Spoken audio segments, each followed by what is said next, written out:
Movie y La Corriente del Golfo Podcast presentan Encuentros, un podcast de Movie, la plataforma de cine seleccionado a mano. Cada día una nueva película, en cada episodio una nueva conversación. Voy al cine a ser sometido a un espectáculo, y parte del espectáculo es que el espectáculo de ser engañado, de ser manipulado, de ser usado. Las voces más destacadas de Latinoamérica y España se reúnen para compartir y explorar el cine que nos gusta ver. Pero me tardé en entender pues, que todas las cosas que aprendí también son para desaprenderlas. Entonces tienes que inventar tus propios métodos, no existe uno.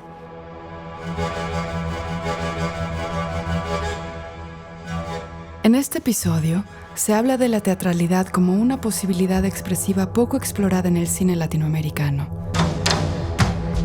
Ilse Salas es una actriz mexicana de cine, series y teatro, reconocida internacionalmente por su papel protagónico en Las Niñas Bien, de Alejandra Márquez Abella, película seleccionada en Toronto y premiada en Málaga. Su experiencia cinematográfica abarca producciones tanto industriales como independientes, en las que demuestra un interés por registros tan disímiles como la comedia romántica y el drama social.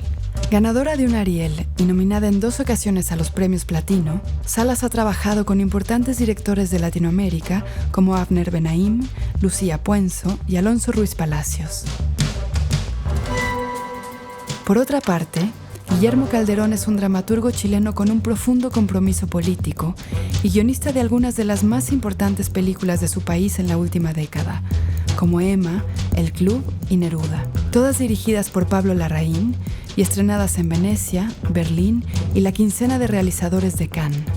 Interesado en los universos femeninos y crear protagonistas complejas, también ha colaborado en películas de Andrés Wood y Rodrigo Sepúlveda, y recientemente debutó como director con Maquíllame otra vez, comedia rodada en la Ciudad de México y estrenada en el Festival de Morelia.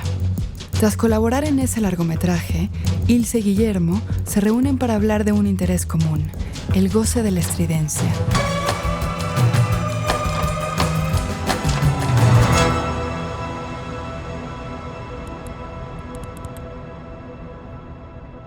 Listo. Buenísimo, ahí llegó Guille. ¿Cómo estás, Guille?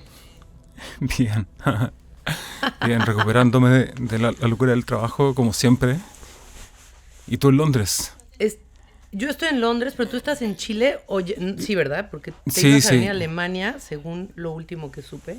Sí, estuve en Alemania, ahora en Múnich, por un mes y medio dirigiendo una obra de teatro allá, en un teatro que se llama Residence. Y la terminé y volví acá hace una semana y ahí empezó el colegio, empezó toda la vida cotidiana fuerte. Ah, pues así que, sí. Ah, qué chido, Guille.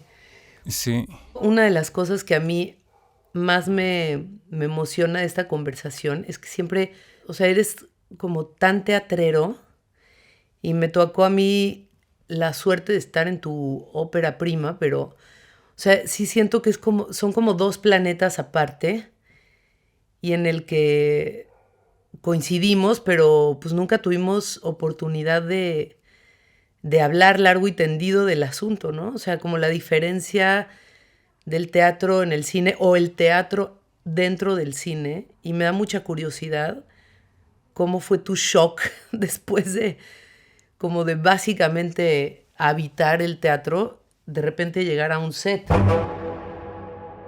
Episodio 1. ¿Quién le teme a la estridencia?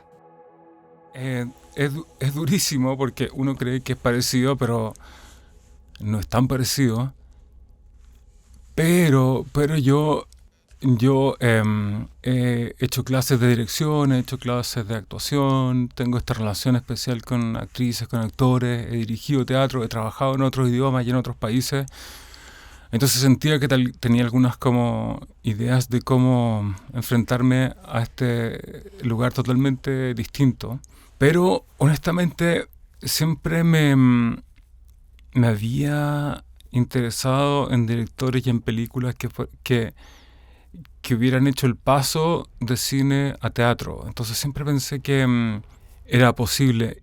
Entonces yo, cuando hace mucho tiempo vi una película de Nikita Mikhalkov que es una película rusa del año 77 o 78, que se llama Pieza inconclusa para piano mecánico, que es una adaptación de Platónov de Chekhov y una combinación con otros cuentos de Chekhov que la montan y se construyen una película que es como un clásico ruso, pero no solo es clásico, sino que porque es una interpretación de Chekhov que es muy útil verla, como cuando uno quiere entender a Chekhov, hecha legítimamente por rusos en aquellos años, conservando el estilo ruso, esta cosa chejoviana. Entonces yo decía, qué maravilla que pudieron pasar de algo tan teatral, literario como Chekhov, a algo tan cinematográfico. Entonces siempre me fijaba en esas películas que fueran capaces de dar ese paso. Y decía, bueno, si ellos lo hicieron,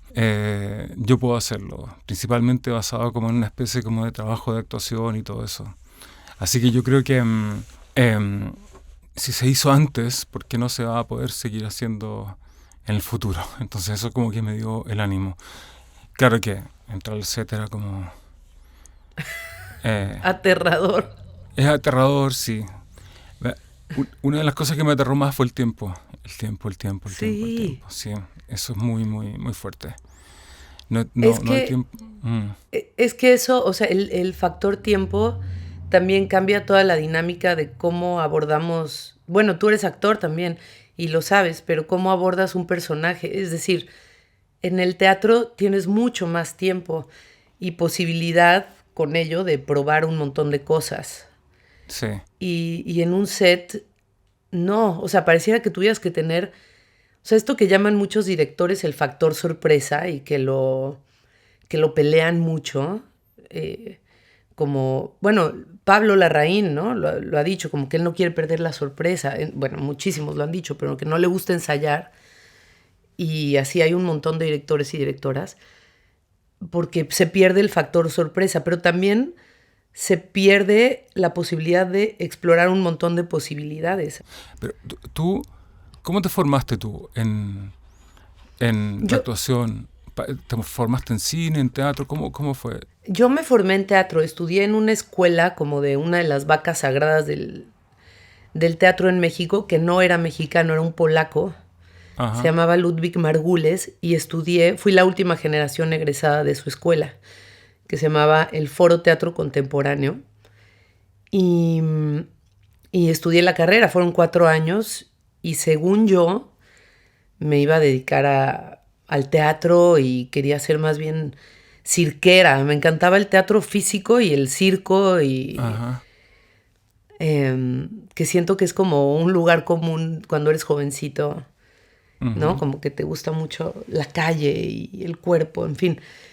Pero entonces estuve como muy clavada en el teatro, pero antes yo no tenía nada de cultura teatral, nada. O sea, no crecí en una familia para nada cercana al teatro ni al cine. Y ahí fue donde como que aprendí todo. Es más, te puedo decir que 20 años después de estudiar la carrera, hasta ahorita empiezo a cuestionarme cosas que me enseñaron en la escuela. O sea, como que durante mucho tiempo creí que lo que aprendí ahí eran las netas, ¿no? Y ahorita estoy entendiendo, quizá ya es nunca es muy tarde, pero me tardé en entender pues que todas las cosas que aprendí también son para desaprenderlas y estoy justo como en ese proceso, porque además justo, o sea, te das cuenta que hay diferencias en hacer teatro y hacer cine. Entonces tienes que inventar tus propios métodos, no existe uno. ¿Y cuando empezaste en cine hiciste eso? ¿Empezaste como a darte cuenta que quizás lo que aprendiste en teatro no era tan útil? No, lo primero que hice fue una serie de televisión cuando empezaban las series. Afortunadamente pude empezar por ahí, no tuve que ganar dinero haciendo telenovelas, que es lo que más se hacía en México, y con lo que podías vivir, porque ciertamente del teatro no. Entonces hice una serie y yo insistía mucho en que mi energía estaba bastante bien dosificada. Y cuando la vi, dije, no, pues no estaba tan bien dosificada, estaba demasiado efervescente. Y mira, curiosamente me pasó 20 años después contigo, lo mismito. O sea, porque tuve que aprender a dosificarla con el trabajo. Y además el cine latinoamericano como que te obliga a eso, ¿no? O sea, es muy de contención. Me tocó una época en donde cuando yo empecé a hacer cine, lo chido era hacer películas con actores no profesionales, Ajá. ¿no? Los no actores. Y entonces me tocó como entrar por ahí después de yo haber estudiado, pues eso, de ser teatrera. Ujú. Y justo ahorita estoy entendiendo, pues, por dónde moverte, porque en cada película y en cada obra las aguas son muy distintas, los directores, el mismo texto. Sí, qué interesante eso porque em, eh, es difícil lanzarse frente a una cámara y que nadie te diga mucho y cuando yo empecé a ir a sets a ver cómo dirigían, me daba cuenta que la principal indicación que recibían las actrices, los actores era menos. Sí. Menos. Y eso es aterrador porque uno, que entonces nada, tengo que pararme aquí, no hacer nada, ¿no? Es como eso. Sí, totalmente. Y luego te das cuenta que muchas de esas veces tú crees que no estás haciendo nada, pero en el mejor de los casos sí pasan cosas y se ven, ¿no? Estoy hablando te digo, de un buen caso en donde sí estabas ahí. Pero se siente horrible porque parece como que todo lo que aprendiste y todo lo que sabes hacer, nadie lo quiere ver, a nadie le interesa. Y llegas como jovencita también con todas tus armas, ¿no? Casi diciéndoles, Sí, sé cantar, sé bailar, sé proyectar la voz, sé entender textos, sé analizar personajes. Y te dicen, bueno, pues nada de eso. Solo di tus líneas y se vuelve un asunto muy confrontativo. Para mí eso fue el cine al principio, ¿no? De hecho, una de las primeras películas que hice como ya en un papel importante fue precisamente Güeros con Alonso Ruiz Palacios, que también es teatrero, ujú, y que siempre hablábamos de eso, ¿no? Como que no nos dejan actuar, a los actores no nos dejan actuar. Y cuando estuvimos haciendo su película, las primeras semanas sentía precisamente eso, que él no me dejaba, o sea, lo sentí como una alta traición, ¿no? pero él en el monitor estaba viendo otra cosa. Es el olor de la huelga. Cito a Martín. Una escuela es una fragua de espíritus. Compañeros, tenemos espíritu, pero necesitamos temple. Y el temple es el hermano de la templanza.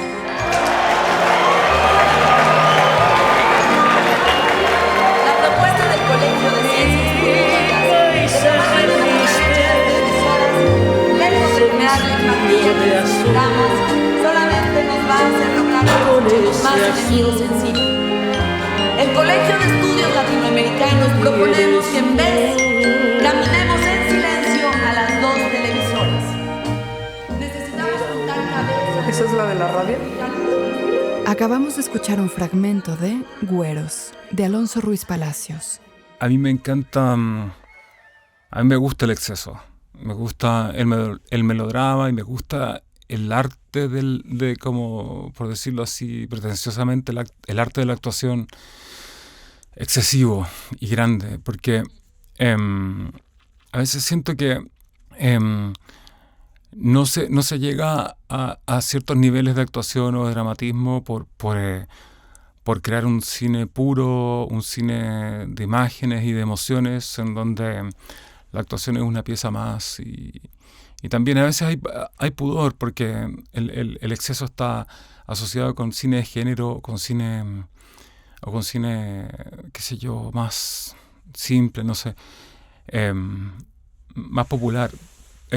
Y es una de las razones por las cuales te hablaba de esta cosa del paso del teatro al cine, que yo admiro también a Mike Leigh y admiro también su proceso, que es conocido, esta cosa de que trabaja con su elenco individualmente y trabaja como tú trabajaste semanas, meses, desarrollando personajes que no sin necesariamente tener una historia o un guión, sino que desarrolla los personajes como cómo se observan a personas de la vida real, cómo se visten, cómo hablan, cómo todo. Y a partir de eso va construyendo una historia que después filma.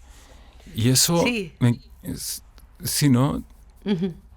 Hay películas, por ejemplo, como Career Girls, que me gusta mucho, y la otra me gusta, bueno, Happy Go Lucky me encanta, en donde si uno mira a los personajes aisladamente o fuera del contexto de la película, serían personas totalmente locas, excesivas, incluso como que no existen en el mundo real.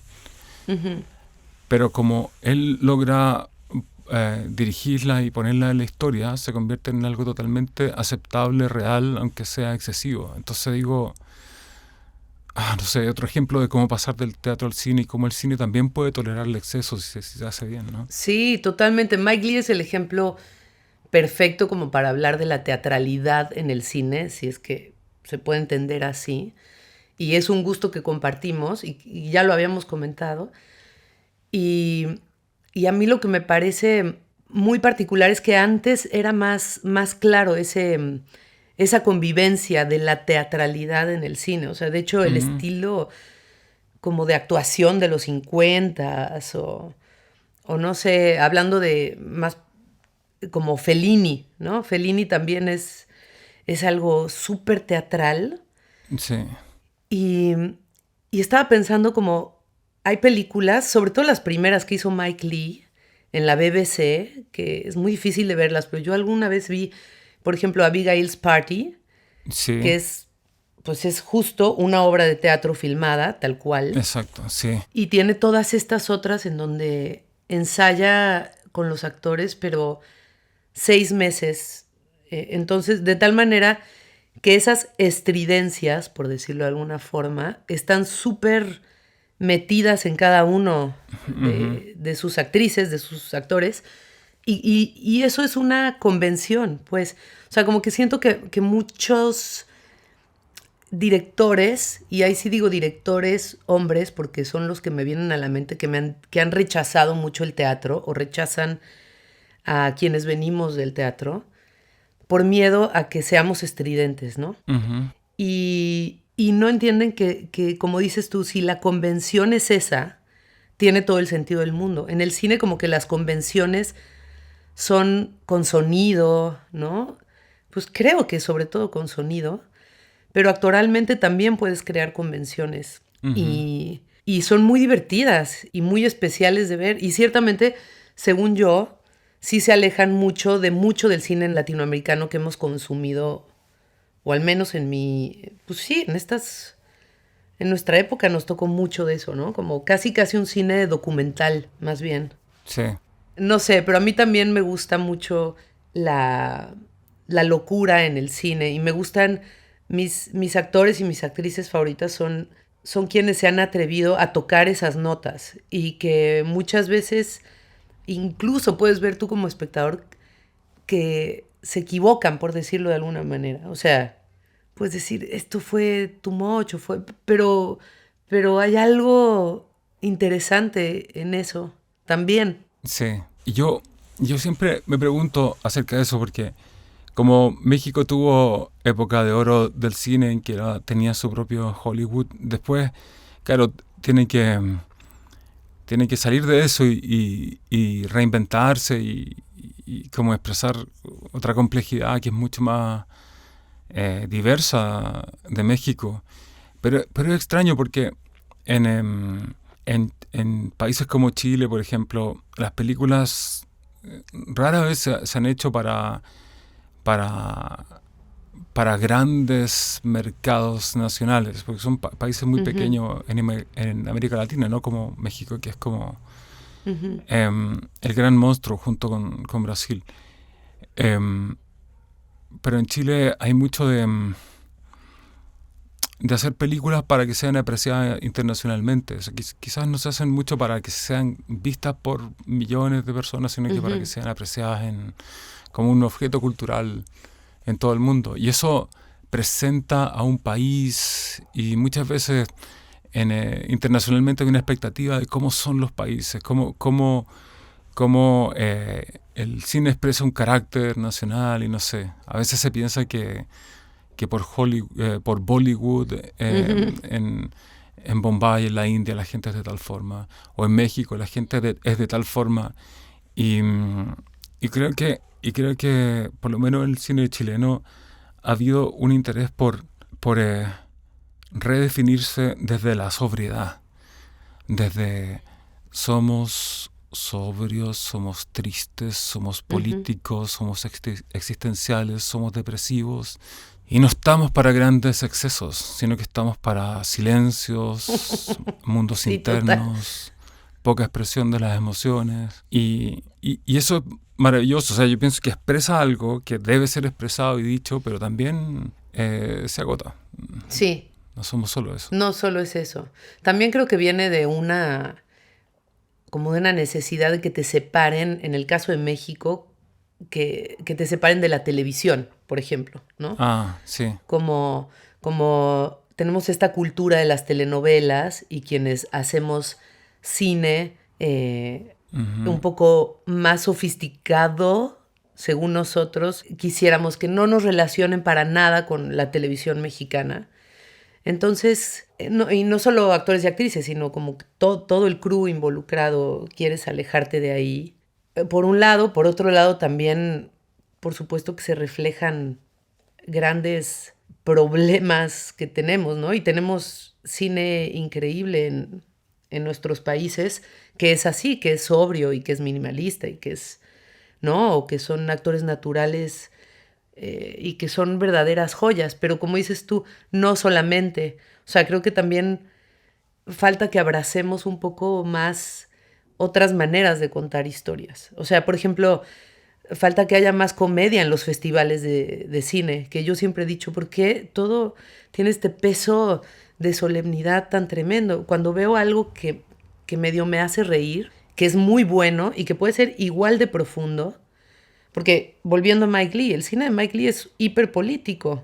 O sea, bueno, muchas de sus películas, con esta estirencia y con estos personajes caricaturizados, está haciendo una denuncia a problemas sociales fuertes, pero también te ríes. Entonces yo creo que por ahí nos falta como abrirnos un poco más el panorama, que no digo que no lo haya, pero que nos ha costado trabajo encontrarlo. O sea, más formas de contar nuestras historias. Sí. A mí me pasa que yo siempre pienso en Jodorowsky, porque Jodorowsky es un hijo de inmigrante que creció en Chile en un pequeño pueblito del fin del mundo, realmente en un lugar así, en un pueblito de 2.000 personas así. Y el tipo excéntrico se fue a la capital, a Santiago, a estudiar teatro y a aprender, pero aprendió como tú, se interesó en lo físico y empezó a estudiar pantomima, como se estudiaba en esos años, como un poco en estilo de Marcel Marceau y qué sé yo, y tenía su grupo de mimo y qué sé yo. Y bueno, se interesó en cine, qué sé yo, pero yo creo que su visión loca, surrealista, latinoamericana, solo la pudo realizar cuando llegó a México. Y en México pudo hacer sus películas más increíbles y yo creo que han sido las más influyentes para mucha gente en todo el mundo. Entonces es como que después de toda esa formalidad del Hollywood mexicano y también al mismo tiempo que era el boom de la cultura popular, de las telenovelas y todo eso, también en México, también en esas películas de Jodorowsky apareció como este súper surrealismo extrañísimo que también está en parte de México y que pasa cuando uno está ahí en la Ciudad de México y uno dice, no puedo creer este lugar, no puedo creer la locura de este lugar, no puedo creer la locura de este país, cómo pueden vivir aquí todos los días, es impresionante. Y eso está en la película, está en las películas de Jodorowsky. Entonces ese es otro problema más. Y lo cito también porque es el paso de un chileno que llega a México. Porque es como, también, ¿cómo es posible ir más allá o llegar o construir algo de post Jodorowsky? Y se me ocurre que es también yendo a buscar como esta cosa más íntima, más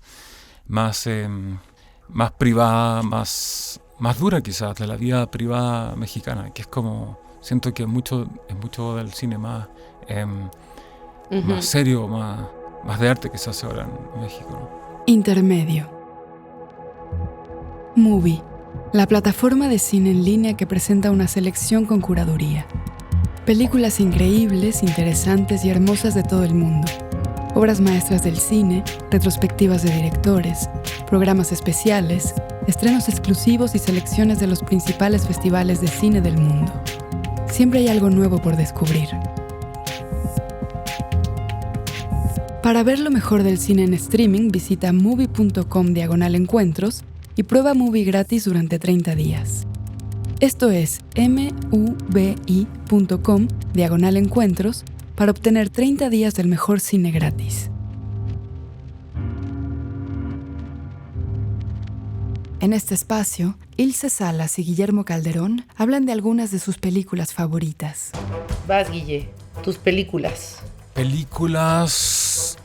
Pensé tanto en las que ya habíamos hablado, pero hay una película que me encanta. Cuando yo estaba pensando en México, una película que me marcó mucho, que fue la película El Triángulo de las Bermudas, donde actúa John Huston, que es una película que dirigió un director que se llamaba Cardona y que dirigió muchas películas de género en los años 60 y 70, y esta es una película de terror que ocurre básicamente arriba de un barco. Actúa John Huston, creo que es el primero que muere, y hay una muñeca embrujada.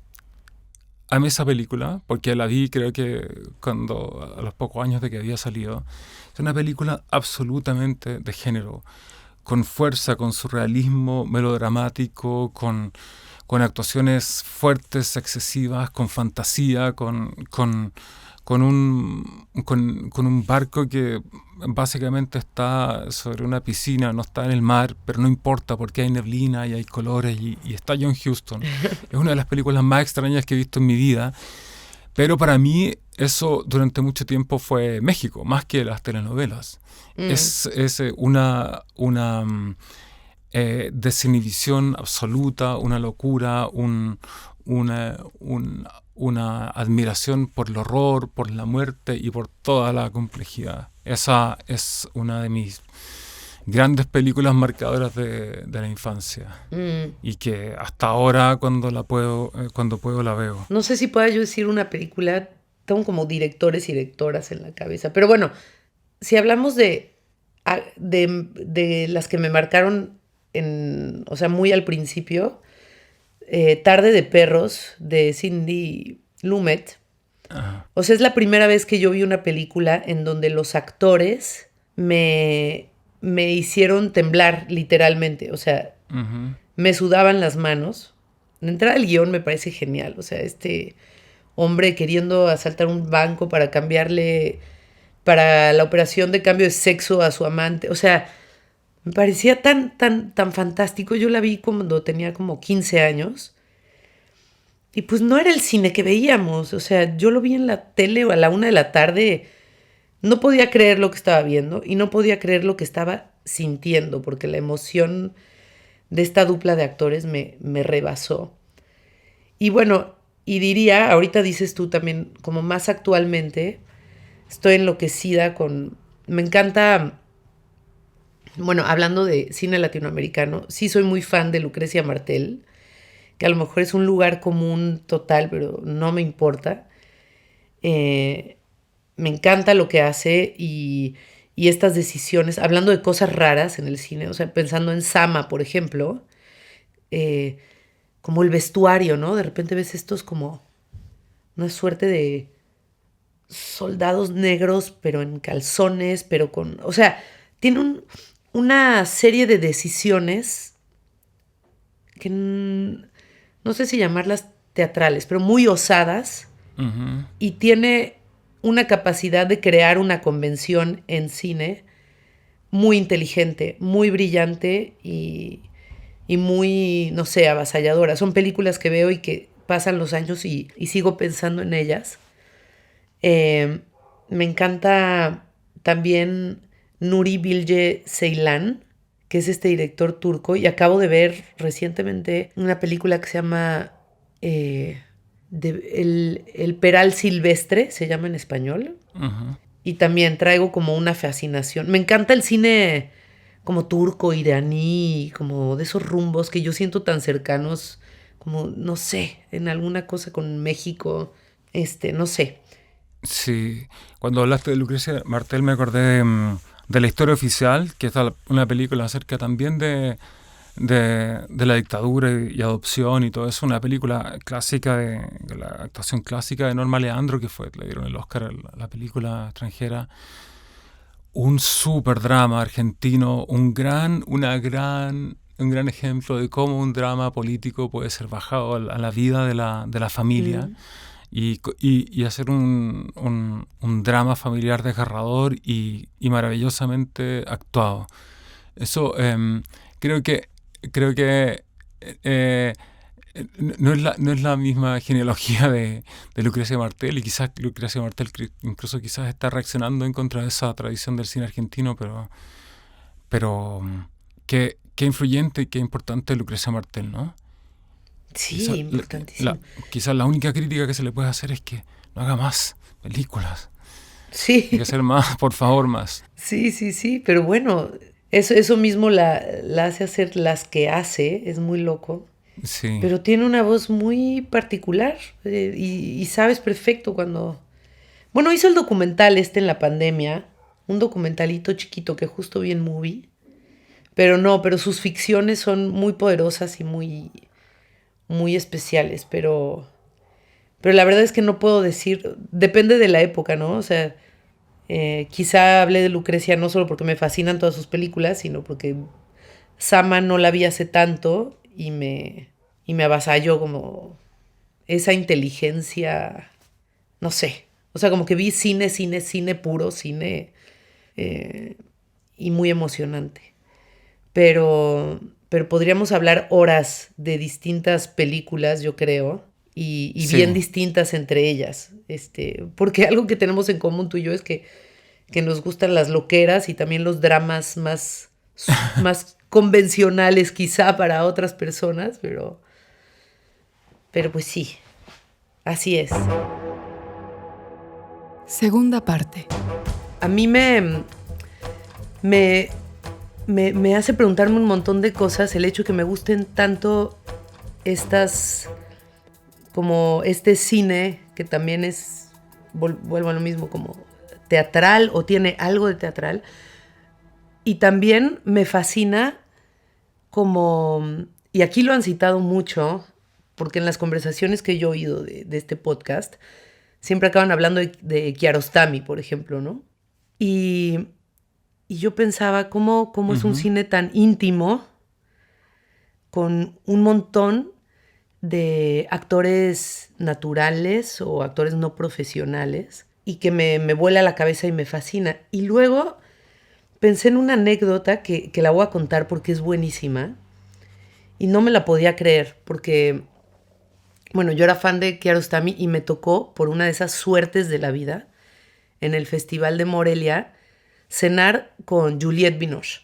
Y acababa de hacer Copia Fiel con Kiarostami. Entonces, me senté y le dije, perdón, te voy a acosar un poco, pero me tocó estar sentada junto a ti y tengo muchas preguntas y a todísima madre me respondió todo. Entonces le pregunté como secuencias específicas de ciertas películas, y de Kiarostami le pregunté cómo es improvisar con Kiarostami, ¿no? O sea, pensando en que para mí él era eso, y me dijo, improvisar, no se improvisa nada. Y me contó que le dio la película, o sea, Copia Fiel, la hizo él con su asistente de dirección. Grabaron todo en VHS, porque en ese momento él le dio un VHS con eso, y la hizo todita. Mucho de la película ocurre en un coche, donde están, creo que es Italia, ya no me acuerdo.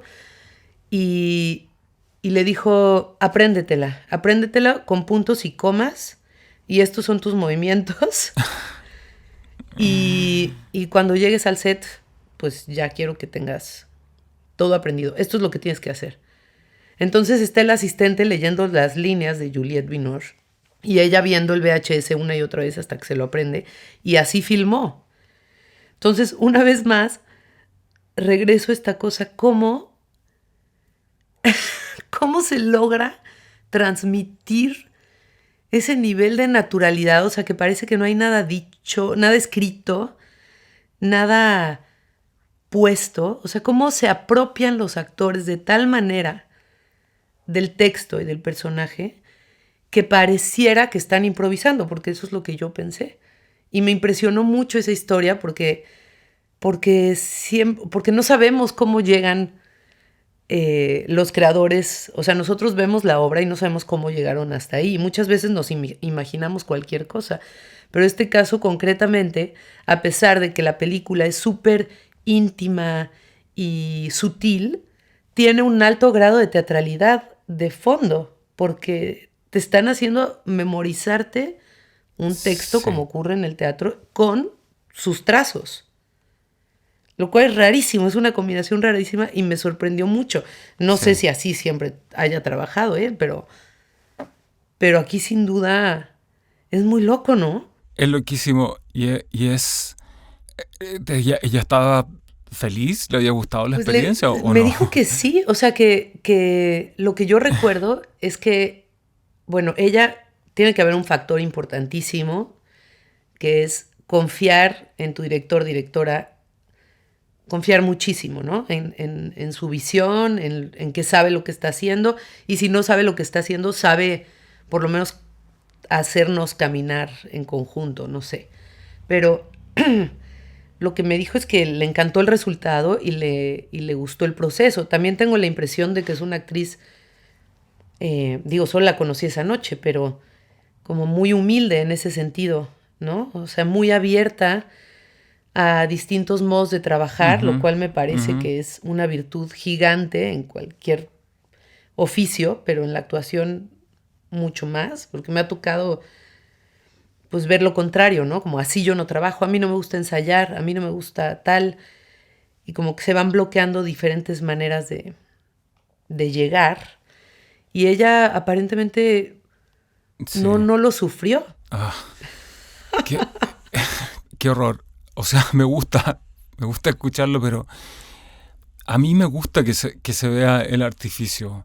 Me gusta y creo que, o sea, entiendo que Kiarostami ha trabajado tanto tiempo con esta cosa de que uno, o parte del atractivo también es no saber, no entender el límite entre la ficción y la realidad, pero cuando veo estas películas rusas que te hablaba antes, me gusta que uno vea a la actriz haciendo su trabajo y haciendo sus pequeñas demostraciones de estas son las cosas que yo hacía en el escenario.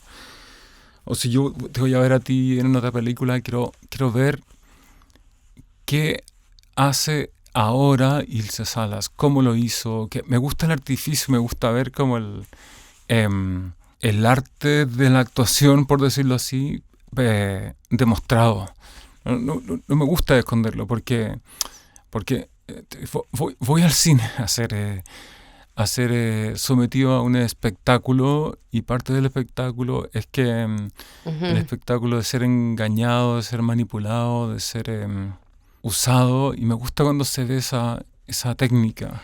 Pero porque te gustan los actores, o sea, te gusta, y tú siendo actor también, es que eso hace la diferencia, y es una diferencia abismal, porque comprendes el lenguaje y te diviertes con ello. O sea, y puedes... O sea, tú le muestras a alguien, a un director que los conozco, que no van al teatro porque les parece demasiado artificioso o como que no se la creen, y les muestras una idea y esa idea está pasada 10 rayitas y se aterran y te quieren correr de su película. O sea, como que no entienden que es parte de un proceso, que se puede discutir, que se puede pulir, que necesitas a lo mejor una toma así y las demás ya no. O sea, es como todo un viaje que no que solamente si te gusta trabajar con actrices y actores, lo puedes disfrutar y divertirte y además robarte esos momentitos que ciertamente pueden ser chidos. O sea, pueden jugar a favor de tu película. No sé si a favor del actor, porque qué oso, como decimos en México. Qué pena que te estén cachando ahí Sí. tus formas de llegar y luego unas son muy vergonzosas, pero bueno, y no todo el mundo tiene esa fascinación. Es muy impresionante. De hecho, a mí me ha tocado trabajar también con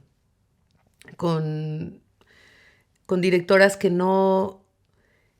Que tienen miedo a acercarse al mundo actoral, ¿no? Como que les muestras algo y no te dicen si por ahí o no por ahí, porque quieren respetar tu onda, aunque no les esté gustando. Sí. Y siento que es un error. O sea, siento que si vas a trabajar con actores, sí hay que entender por lo menos pues estas cosas y este lenguaje, o sea, como tener cierta fascinación con ello, porque si no es muy avasallador, pienso. O sea, puede estar lleno de ocurrencias y de ocurrencias malas. Sí. No sé, pienso también en otro director que han citado acá y que es inevitable y que también viene el teatro, que es Cassavetes, que también hablamos de Cassavetes en algún momento, yo creo. Y cómo tiene una fascinación por sus actores y los deja llegar a sus límites, a límites que pueden ser too much para una pantalla, pero hay una diferencia entre too much falso y too much muy bien sostenido, pienso yo. Sí. Sí. Y pienso que los actores de Cassavetes llegan a altos niveles, o sea, como que si alguien que no se la está creyendo lo hace, es horrible de ver, pero cuando realmente están ahí, se convierte en algo fascinante y ciertamente muy teatral. Sí, sí. A mí me gusta que Gina Rowlands llegue a ese estado. Me gusta porque encuentro que es como que la película dejara de importar. Y lo que estamos viendo es un acto de amor entre la cámara, en este caso el director, y ella. Y él la está dejando ir a su límite, como dices tú. Y eso es lo que estamos presenciando, más allá que la historia. Y ahí el estilo o el exceso ya dejó de importar. De hecho, eso es lo que más me conmueve de esa película. Es que es una película acerca de la pareja, ¿no? O sea, que la película de una pareja que se empieza a desintegrar porque la mujer empieza a perder su salud mental, derechamente, se empieza a desmoronar. Entonces el marido ve con desesperación cómo la mujer se desmorona y se cae. Entonces uno ve finalmente cómo se destruye y se reconstruye y cómo sobrevive una relación romántica. Pero uno sabe, porque uno ve las películas desde un lugar meta cinematográfico, de que lo está dirigiendo Cassavetes y Cassavetes tiene una relación romántica con la misma actriz. Entonces es como una relación romántica organizada a través de una película, de una ficción, pero finalmente se trata de la relación de él con ella, de Cassavetes con Gina Rowlands. Por lo tanto, esa es la película, más que la historia misma de la ficción. Pero además también pensaba una cosa que tiene Cassavetes, no sé si en todas las películas, pero sí pienso en Faces o no sé si viste Husbands, como secuencias larguísimas, que eso también es muy teatral. Secuencias muy largas y solamente así consigues llegar a ciertos estados, ¿no? O sea, y son bien difíciles de hacer y las tienes que ensayar. Las secuencias largas las tienes que ensayar. Aunque la mayoría de los cineastas no les gusta ensayar, pero para que queden bien por lo menos te tienes que aprender el trazo y bueno, en Husbands yo no sé, no se aprendieron nada porque son un desastre y nada más estás viendo una secuencia eterna de cómo van hundiéndose en el alcohol y en su masculinidad toda despedazándose. Pero creo que también esa es una de las cosas que tienen las películas estas que estamos hablando que nos gustan, que tienen teatralidad. Secuencias largas, como acabo de ver una, del rumano que no me acuerdo cómo se llama, pero Sierra Nevada se llama, ¿la viste? No. Que es como un evento familiar, o sea, están como en una especie de funeral de un miembro de la familia, y es toda la familia reuniéndose en un departamento además chiquitito que te sientes ahogado. Y eso, son secuencias muy largas, viendo a la familia interactuar entre ellos con una cosa muy, muy, muy teatral, que también me volví a caer y dije, seguramente esto es como casi documental y la familia realmente, pues es una familia rumana y se metieron a inventarse una ficción, pero... Y luego leí al respecto y no, todos, curiosamente, son actores de teatro y actrices de teatro. Entonces, te digo que esa combinación es la que a mí me vuela la cabeza. O sea, cómo logran llegar a eso. Porque ahí sí, de verdad, no notas este artificio que decimos, ¿no? Que es tan divertido y que a mí también me fascina, pero es otra cosa que tiene.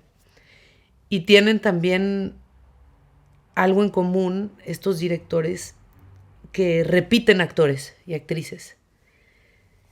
Y que siento que también es un acierto y que es muy chingón. Y quien tiene la oportunidad de hacerlo, me parece muy genial, porque es verdad que conforme pasa el tiempo y vas teniendo experiencias con tu director, tu directora, aprendes a leer, o sea, se aprenden a leer las personas. Y me conmueve mucho estas compañías, en vez de teatro, cinematográficas que se van repitiendo y van evolucionando juntos. Me parece muy genial, que es algo que hacía ciertamente Cassavetes o Magli. O que hacen muchos cineastas. Este rumano, que repiten a sus... Este rumano es Cristi Pulu, ¿no? Sí, el de la muerte de Lazarescu. Sí. Buenísimo. Cuento las ampolletas que se queman. Cuento las agujas para que no se pierdan. Cuento el tiempo que pasan en el baño. Aquí están prohibidas las duchas largas. ¿Dónde esconde el revólver? Armas no. Usted sabe que las carga. ¿Por qué me pregunta eso? Para saber qué hacer. Pero si usted se da cuenta, aquí ya todo está tranquilo. El hombre llegó muy enfermo y por eso se mató. Eso es todo. ¿Qué hizo para llegar aquí? Acabamos de escuchar un fragmento de El Club, de Pablo Larraín. Bueno, no podemos acabar esta conversación sin hablar de El Club, porque como yo sé que va a haber muchos fans de esa película que escribiste tú, que es, yo creo que sigue siendo mi favorita de Pablo, que luego conocí a Marcelo Alonso y a Antonia y a Alfredo, y bueno, los tres atesoran esa película muchísimo por también lo que significó, o sea, el proceso por cómo fue escrita, y ya nos contarás tú ahorita. Pero hay un personaje femenino que es genial, que además Antonia es fantástica, yo la amo, y me parece una actrizaza, todos son unos actorazos. Pero es importante como con esta generación a la que afortunadamente pertenezco, en la que a mí, por ejemplo, me ha tocado trabajar más con directoras mujeres que con directores hombres. Y es una suerte, y siento que abordan las cosas distinto. Pero también me está tocando trabajar con hombres que escriben personajes femeninos, muy entendiéndolos y con cero condescendencia y con un respeto y una dignidad y un amor a que sean también los ejes de la historia que a mí me parece fascinante. Y que lo hiciste tú en El Club y que metes este personaje, que luego Maquíllame otra vez también. Bueno, es un mundo casi 100% femenino, escrito por un hombre. Entonces, como que estoy muy en desacuerdo de que los personajes femeninos o las historias de mujeres solo la pueden contar las mujeres. Creo que también hombres sensibilizados atentos pueden hacerlo, y creo que tú eres uno de esos ejemplos, lo digo honestamente. Y bueno, por ahí suelto eso y empecemos, si quieres, por el club, para que no se nos vaya esa maravilla. Sí, en el club, claro, la premisa es que hay un grupo de sacerdotes aislados en una casa donde están protegidos, y todos estos curas han sido acusados y están siendo perseguidos por distintos crímenes que incluyen todo tipo de abusos y cosas distintas. Y siempre pensábamos en este personaje interesante, que fuera una monja que los cuidara, pero que también hiciera el rol un poco de carcelera y también de cuidadora de los más ancianos, y que fuera como una persona de rigor, pero que también tuviera compasión y fuerza y perversiones. Y perversiones, por supuesto, porque ella también no solo era la carcelera, sino que ella también estaba ahí aislada porque era una especie de castigo para ella también, porque ella también había cometido su pecado en la historia. Y Antonia Segers empezó a desarrollar este personaje sin que el personaje estuviera totalmente escrito, porque fue escrito una película hecha rápida, escribiendo durante el proceso. Entonces me acuerdo que mandé esa escena, la escena donde ella finalmente habla de su historia, un par de días antes de que la filmaran. Entonces era complicado porque Antonia después me dijo, yo empecé a construir una monja que era mucho más buena, pero después me llega el texto y era totalmente distinta. Y yo dije, genial, mejor, porque eso le agrega otra capa de contradicción a este personaje. Y después, claro, yo propuse una historia que consistía básicamente que la monja había estado en una especie de lío de adopción. En donde había querido adoptar ilegalmente a una niña y que la habían sorprendido y se la habían arrebatado. Una historia muy trágica y muy dolorosa que la había empujado prácticamente a la locura, y por eso también ella era una mujer que había perdido el juicio, ya era como violenta y todo eso. Y claro, es el retrato posible de una mujer. Y es complejo escribir, obviamente, para cualquier personaje que no es uno, porque uno siempre está ficcionando y eso lo tolera, obviamente, la ficción.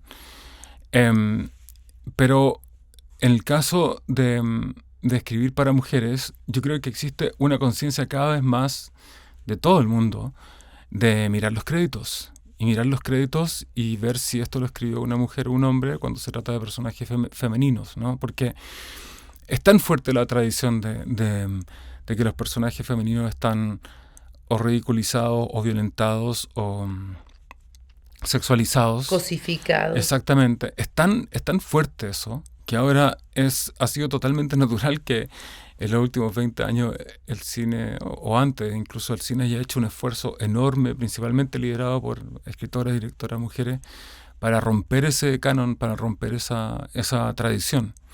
Y creo que el cine ha aprendido mucho de eso. Y yo también he aprendido mucho. Y cuando lo hago, no es tan difícil, porque ahora las reglas están ahí, están escritas, están ahí en el cine contemporáneo hecho por mujeres. Personajes no sexualizados, no ridiculizados, no superficiales, que sean complejos y que no sean estereotipados de ninguna forma, ni negativamente ni tampoco positivamente, ni estereotipados por ser buenas, felices y maravillosas, sino que sean simplemente humanas y que hablen y que tengan conflictos, que tengan con cosas que tengan que ver con la vida real y no solamente con los temas románticos que han sido a donde se las ha encasillado eternamente. Por lo tanto, con esas como ideas, reglas que se han aprendido en los últimos décadas, yo pienso que hay elementos para que una persona como yo pueda escribir personajes femeninos y no equivocarme o equivocarme poco. Pero también yo creo que existe una expectativa cuando se leen los créditos también. Si la película la escribió una mujer, hay una expectativa de autenticidad. Por ejemplo, uno espera que se refleje más profundamente la intimidad del mundo femenino con veracidad. Pero cuando hay un escritor, en mi caso, por ejemplo, que cuando yo escribo un personaje femenino, se entiende que no es lo que está en primer plano necesariamente la autenticidad o la descripción genuina, sino que lo que está en juego es más como una imaginación en torno a cómo son los personajes femeninos, porque obviamente yo no los puedo responder desde mi experiencia. Pero sí puedo responder a la creación de un personaje femenino desde la observación. Y yo, como todo el mundo, crecí rodeado de la experiencia femenina, sin entenderla. Pero uno crece y aprende, y para mí el proceso ha sido crecer y aprender y tratar de volcar esa experiencia en mi escritura. Y tú, para escribir a Emma, que es ciertamente, además es un personaje de otra generación, o sea, no solamente estás escribiendo una mujer, sino una mujer de una generación abajo, o dos, o sea, que ni yo puedo comprender un montón de cosas. Sí. Ahora, siendo mujer, pues. Sí, no, interesante. Me encantó saber que Emma había sido muy popular en Movie. Fue una película muy vista cuando salió en Movie, así que me encantó que tuviera esa vida más grande en Movie que en los cines, porque estuvo obviamente cruzada por pequeños problemas de pestes mundiales. Pero es interesante, Emma es un personaje radical, es una mujer joven que tiene un hijo y lo entrega al sistema público para que el hijo sea entregado a una adopción. Y después se arrepiente y quiere recuperar al hijo que entregó en adopción. Es una premisa muy peligrosa, porque juega justamente con estos prejuicios de los que hablábamos antes, de mostrar a mujeres como seres, cuando no son románticos, son diabólicos o genuinamente malos, abandonadores, violentos y todo eso. Y sobre todo que la maternidad está altamente criminalizada, ¿no? Por su vinculación con el aborto y cómo se identifica a la mujer como una especie de criminal cada vez que se enfrenta al problema de la sexualidad o de la maternidad. Sobre ese terreno construimos ese personaje. Es un desafío enorme. Pero con Pablo dijimos, tenemos dos cosas que juegan a nuestro favor. Uno, tenemos que humanizarlo radicalmente, y no la vamos a humanizar por el lado de convertirla en un personaje sentimental, bueno, que está lleno de sentimientos y contradicciones. Tiene que ser un personaje más impulsivo, más humanamente errático, y que donde las contradicciones no sean explicadas, sino que simplemente sean vividas visceralmente, como uno comete todos los errores que uno comete en la vida. Y por otro lado, otra idea que tuvimos fue crear un personaje profundamente físico, que el personaje protagónico era bailarina, Emma, que trabajaba en una compañía de danza en que el director lo interpretaba Gael García Bernal. Y esta cosa física, en donde el personaje estaba permanentemente presente con su cuerpo, bailando y entregándose físicamente a la acción permanentemente, hacía que todo lo que pasara por ella internamente, toda su contradicción y todo su dolor y todo su arrepentimiento, pasara por su cuerpo.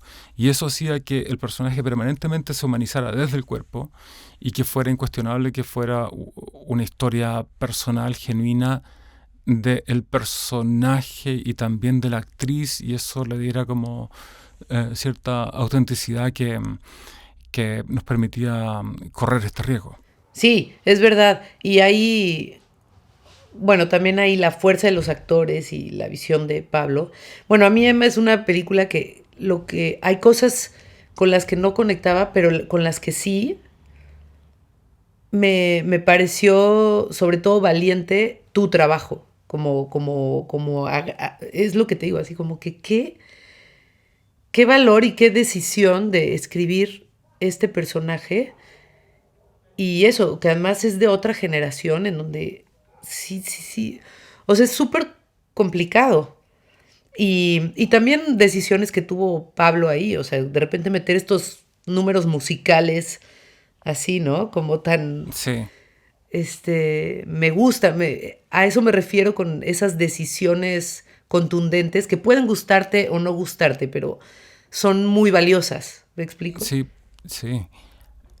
Lo entiendo porque una de las cosas que queríamos era explorar cómo la violencia de una sociedad como nuestra sociedad chilena existe hoy en la gente joven, en la gente que tiene 20 años. Cómo la sociedad entera, toda la violencia sistémica de la sociedad se traspasa hacia ello y cómo la viven. Y la viven ejerciendo la violencia, pero ejerciéndola también mezclada con arte, con vida, con decisiones personales, con sexualidad, con amor, con romance, y se transforma todo en una experiencia radical que produce fascinación y también produce horror y compasión. O sea, obviamente el personaje además es un personaje radicalmente en crisis y en una situación de violencia, pero debería despertar compasión por qué es lo que está pasando, porque es una expresión de la violencia a la cual estamos sometidos como sociedad entera. Pues listo, Guille. Yo creo que ya yo me voy a tener que ir porque... ¿Estás lejos de tu casa? ¿O tienes que cruzar la ciudad? Estamos en mi casa, pero tengo que ir por mis hijos a la escuela. Ah, buenísimo. Sí, buenísimo. No, me quedó perfecto. Gracias a quienes lo hicieron posible. Pero tengo que ir por mis hijos a la escuela. Bueno, impermeable y botas. ¿Sabes qué? Mira, cerraron las cortinas para que estuviera mejor el sonido y es el primer día de sol que hay en 2 meses. Y te lo estás perdiendo, Por platicar contigo, ¿cómo puede ser? No, pero buenísimo porque practicamos como nunca, sí. Yo creo. Ahora por fin tuvimos tiempo, así que increíble. Y es el cliché más grande decir que podríamos continuar, pero de verdad que yo podría continuar, pedirnos algo de comer, algo de tomar y seguir cotorreando. Así que gracias a quienes lo hicieron posible. Gracias, Guille, por el tiempo. Sí. Genial.